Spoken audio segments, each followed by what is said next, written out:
ఒకసారి రేవంత్ అన్న ఏం మాట్లాడిందో ఈ వీడియో విందాం, ఆ తర్వాత అన్ని కంటిన్యూషన్ చేద్దాం. చెప్పన్న.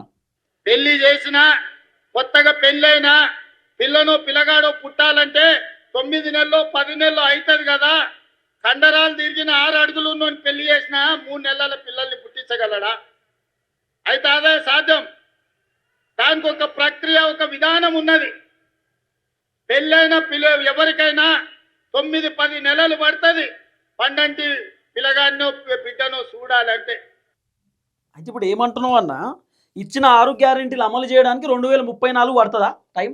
ఇంకా 5 సంవత్సరాలు పడుతుందా ఎట్లా?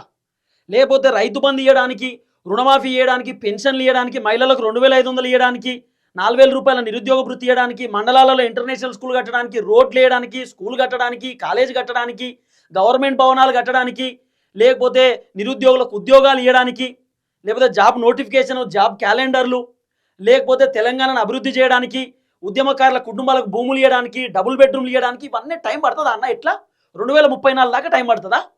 మరి ఇప్పుడు 2.5 సంవత్సరాలలో మీ ప్రభుత్వం చేసింది ఏంటో చెప్పరాదు. ఇప్పుడు ఏమంటున్నావు, 3 నెలల్లో పిల్లలు పుట్టరు, 9 నెలలు పడుతుంది, 10 నెలలు పడుతుంది అంటున్నావు కదా. మరి 27 నెలలు పట్టింది నీ ప్రభుత్వానికి, మీరు ఏం చేసిరో చెప్పు. 27 నెలల్లో మీరు చేసిన కథ ఏందో చెప్పు. మరి ఒక స్కూల్ కట్టినావా, కాలేజ్ కట్టినావా, గవర్నమెంట్ బిల్డింగ్ కట్టినావా, ఓ పెద్ద దవాఖాన కట్టినావా? ఆ వరంగల్ దవాఖాన అట్టే పాడైంది, ఏం చేసినావు? కట్టినావా? కట్టలే కదా. మరి అన్నీ చేసేసినామని చెప్తున్నారు ఎందుకు? అన్నీ చేసేసినాం, అద్భుతాలు చేసేసినాం, తెలంగాణలో ఏ సమస్యలు లేవు. మరి యూరియా బత్తాలు లేవు కదా రైతులకు. రైతు భరోసా ఇప్పటిదాకా మొత్తం రాలేదు కదా. ఇంకా 30 లక్షల మందికి రైతు భరోసా కడియేద్దామనే ఆలోచనలో రేవంత్ రెడ్డి ఉన్నాడట. ఇదొక చర్చ కూడా నడుస్తుంది. ఏదో శాటిలైట్ సర్వే చేపిస్తుండట, ఇంకేదో చేపిస్తుండట. ఆ సర్వే తోటి పంట బండి అయినటువంటి ఈ భూములన్నీ ఖతం చేస్తారట, రేషన్ కార్డు లేని వాళ్ళకి కడియేస్తారట. ఏ రకరకాల పంచాయతీలు నిలబడుతున్నాయి రేవంత్ రెడ్డి ప్రభుత్వంలో. అన్నేమో గిసొంటి ఎగ్జాంపుల్, పిల్లలు పుడతారా, పెళ్ళిళ్ళు అయితాయా, గీ ఎగ్జాంపుల్ తీసుకుంటాడు అన్న. ఏం చెప్పాలో అర్థం కాదు. 27 నెలలు అవుతుందన్న కాంగ్రెస్ అధికారంలోకి వచ్చి. మళ్ళీ మీరు ఏమంటారు? ఇప్పుడు ఏమంటుండంటే ఇండైరెక్ట్గా 10 సంవత్సరాలు మాకు అధికారం ఇస్తేనే అన్ని పనులు చేస్తా, లేకపోతే చెయ్య అంటున్నాడు. ఇండైరెక్ట్గా జనాలను బెదిరిస్తుండ అన్నట్టు. 10 సంవత్సరాలు 2034 దాకా ఉంటాడట ముఖ్యమంత్రి. 34 దాకా కాంగ్రెసే ఉంటుందట. అప్పటిదాకా మేమే పని చేస్తాం, మేమే గడీల పాలన రానియా. రేవంత్ అన్న చెప్తున్నటువంటి మాట. ఏం చెప్పాలో ఏమోయో నాకైతే ఏమర్థం కాదు. దాదాపు 27 నెలల పరిపాలన. ఏం చెప్పాలా? 27 నెలల పరిపాలన రేవంత్ అన్న చేసిన కథ ఏందో చెప్పరాదన్న.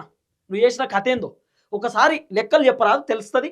మహిళలకు 2500 రూపాయలు ఏమైందో చెప్పు. సైకిళ్ళు ఏమైంది, కళ్యాణ లక్ష్మి ఏమైంది, స్కూటీలు ఏమైనాయి, బతుకమ్మ చీరలు ఏమైనాయి, రైతులకు నువ్వు ఇస్తా అని చెప్పినటువంటి 12,000 రూపాయలు కౌలు రైతులకు పైసలు ఏమైంది, రైతు కూలీలకు పైసలు ఏమైంది, 12,000 రూపాయలు రైతు భరోసా ఇటుపోయింది. ఇట్లా మాట్లాడుకుంటూ పోతే చాటభారతం ఉన్నది. మీరేమో అన్ని చేసేసినామని చెప్పి డైలాగులు.